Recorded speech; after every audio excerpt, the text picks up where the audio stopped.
This is Audible.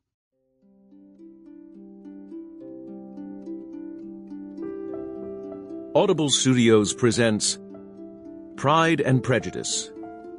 Written by Jane Austen. Performed by Rosamund Pike.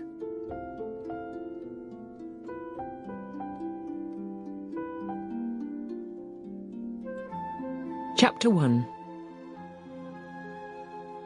It is a truth universally acknowledged that a single man in possession of a good fortune must be in want of a wife. However little known the feelings or views of such a man may be on his first entering a neighbourhood, this truth is so well fixed in the minds of the surrounding families that he is considered the rightful property of some one or other of their daughters.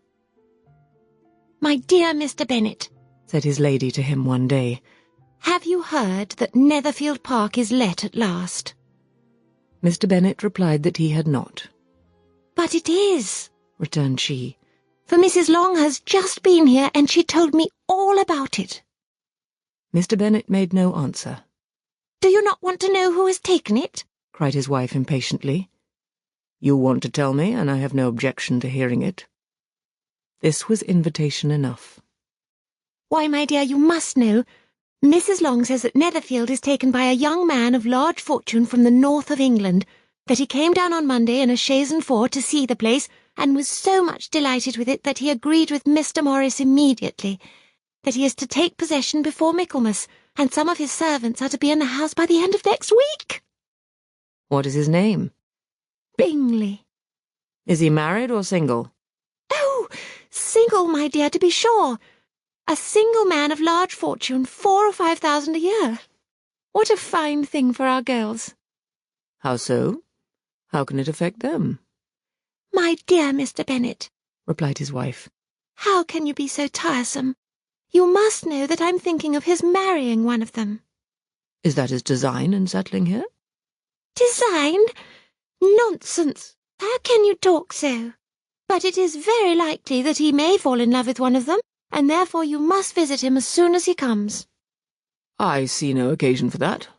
You and the girls may go, or you may send them by themselves, which perhaps will be still better, for as you are as handsome as any of them, Mr. Bingley may like you the best of the party." "My dear, you flatter me. I certainly have had my share of beauty, but I do not pretend to be anything extraordinary now. When a woman has 5 grown-up daughters, she ought to give over thinking of her own beauty." "In such cases a woman has not often much beauty to think of."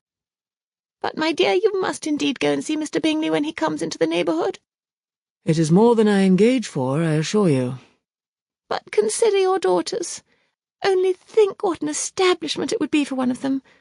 Sir William and Lady Lucas are determined to go merely on that account, for in general, you know, they visit no newcomers. Indeed, you must go, for it would be impossible for us to visit him if you do not." "You are over-scrupulous, surely.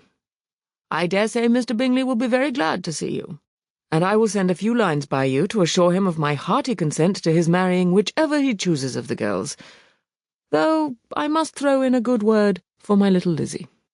"I desire you will do no such thing. Lizzie is not a bit better than the others, and I'm sure she's not half so handsome as Jane, nor half so good-humoured as Lydia, but you're always giving her the preference."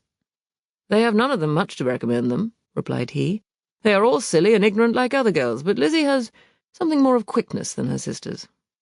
"Mr. Bennet, how can you abuse your own children in such a way? You take delight in vexing me. You have no compassion for my poor nerves." "You mistake me, my dear. I have a high respect for your nerves. They are my old friends. I have heard you mention them with consideration these last 20 years, at least." "Oh, you do not know what I suffer." "But I hope you will get over it, and live to see many young men of 4,000 a year come into the neighbourhood." "It will be no use to us if 20 such should come, since you will not visit them." "Depend upon it, my dear, that when there are 20, I will visit them all." Mr. Bennet was so odd a mixture of quick parts, sarcastic humour, reserve and caprice, that the experience of 23 years had been insufficient to make his wife understand his character. Her mind was less difficult to develop. She was a woman of mean understanding, little information, and uncertain temper.